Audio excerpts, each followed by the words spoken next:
you were like, Kweli, I did this rap record. And it was a record called How to Rob an Actor. Yeah. And you were talking about how Mr. Eon and Mighty My from the High and Mighty helped you out. But you were like, yo, the bars Mr. Eon gave me were about my movie career. And I want to get at these actors, these trucker hat wearing motherfuckers. Ashton Kutcher in there. Yeah, that's what you said. And it was like, you played this rap song. And, you know, the rap was, it sounded like an actor trying to rap. Yeah, I know. But the funny part, at the end, you're like, fuck a trucker hat. Rapping is fucking hard, man. I'm gonna play it for you. Oh shit! Yeah, it was a spoof on How to Rob an MC. Yeah. 50. You said I want to do it like 50, but like funny. Yeah, it might not have been that good, but you know those motherfuckers had me on. It was the first time I ever had a brownie. They had me on a weed brownie. And this is like 91, 2001. You're talking about High and Mighty. Yeah, they had me. And the reason why High and the Mighty, because that song that they did with Mos and all the B-Boy document. Yeah, that was one of my shit. Anyway, yeah, so my rapping career was a one and done thing. And it's disappointing because in my head I have flows. Right. Like I have the flows to the beats. Like sometimes I'll listen to beats and I would do it like this, but nothing comes out. Mm-hmm. So I respect it, but I've never gotten that past like my first line, maybe 4 lines. I can't get past that fifth line, like a 16, a 32. I can't do it. Quite. Now you. Maybe you can't rap that good, but you found a way to, like early in your life, just being a white kid in New York, you always seem to fall in with the black crowd and just being called White Mike. Like I use you as a reference point. A lot of white people, as you see on Twitter, come at me and they get upset and they be like, why do you call us white boys? And I'm like, I know a guy named White Mike. He doesn't mind that. But don't even explain that shit to these people. Call them white boys, crackers. Because there's a difference between, like, if you're a shitbag, you're gonna get like the White Mike thing, because Mike is not like Talib Kweli. Right. There's a lot of Mikes. It's a next generation. So there was Fat Mike, Black Mike, Ugly Mike, Short Mike, Dusty Mike. Right. And I was White Mike. Right. You know, so that's just what it came from, and it flows good. You know, I was Mighty Whitey for a little bit, but White Mike stuck for a minute when I was Mighty a king Whitey. because the song came out. I was Milk for a minute, but White Mike, Milk like the rapper. Yeah, Milk is chilling because Milk that is. shit popped off.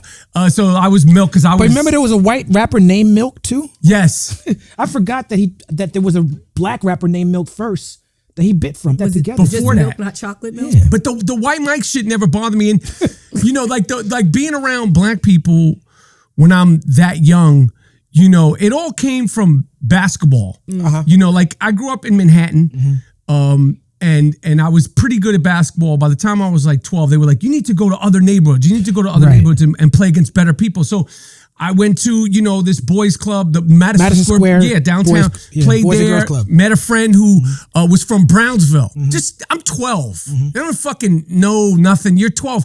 Yo, you play ball? Cool. You play ball? Bet. Yo, come to my crib. All right, bet. I come out there, to Brownsville. It's in the projects, Howard projects. Mm-hmm. You know, and at the time I knew it was kind of like he gave me a little pep talk. Like, yo, when we come out here, you don't call no bullshit fouls, no blood, no foul. Don't call no bullshit fouls. You'll be good. But, you know, when I walked in the projects of Brownsville in 82, this is fucking 82, it was literally like an alien landed. Because there were no white people.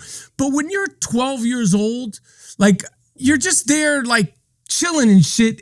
But, like, I remember, this is a true story, like walking through Howard in 82, these little kids came up to me and they were touching me. I'm talking about like 5, 6 years old. And the mom was like, they never touched a white person before. You know, but that was you. Oh, good to see you again. But like, you know, like I went out there and like, it was like that whole experience of going to Brownsville, playing ball, being exposed to what that was, not just playing ball, like in the fucking projects of Howard. Never ran, never will. Never ran, never will. Yeah. And you know, and dealing with the, you know, people checking you and people trying to see what's up and, you know, that. And then, you know, like a few years later, you know, hanging out in Harlem with all the fucking people that people rap about and make movies about and, you know, being out and amongst all that shit. And it was all basketball and shit talk. I wasn't no tough guy. Like, you know, when you were a kid, especially in the 80s, it's like, Can you rhyme? Can you fight? Are you a smart kid? Can you play ball? Can you talk shit? I was like better at talking shit, but I also played balls. And it was like I wasn't there to fuck with nobody. So people would try you and shit like that. But it was such a blessing to be out and be from Manhattan, from the East Side, and like be amongst that shit. And it informed who I am. And I cherish those times and those days and that exposure to just a different shit that was going on for me, and just all the hip hop and chasing basketball games and when he's about 15, 16, 17, going to the clubs, going to Union Square, going to Latin Quarters, going to the rooftop, seeing Biz Markie at the rooftop, seeing Sparky D on stage. Like I'm on, being amongst Red Alert's DJ and being in there where MC Search was in there, like D Nice, like we were fucking kids, but like that's when you're that young. Like I remember I was in Latin Quarters. Remember the group Uptown, Finesse and Sinquist? Oh, absolutely. I got Sinquist's phone number. Like I bagged Sinquist's phone number. Like that was as far as it went. But like that was like being in the club, you see Salt and Pepper. I literally walked it. Like that shit was like fucking big deal. You know what I mean? So it was what it was. It wasn't anything intentional, and like it wasn't planned out. And it was basketball and hip hop, and then eventually chasing chicks. Right. You said that when you went over to the projects, they gave you rules about calling bullshit fouls. Did they also give you rules about just maneuvering around, like how you should carry yourself, or did you just kind of figure it out on your own? I was so young. The older dudes were like took a liking to me. Like there was a few dudes in Howard that were like, yo, anybody, like literally, I remember one dude named my man. I don't want to say his name, but my man Wink. He like went in the middle of this is my motherfucking man right here. Anybody fuck with him, you fucking with me. Like it was like that type. But the thing that I liked about it, because I've always been unruly and, as I like to say, disruptive. The rules are very clear.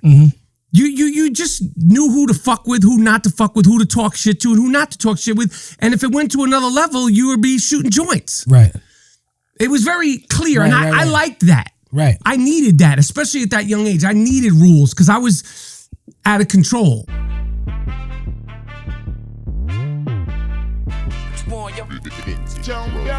What we don't start.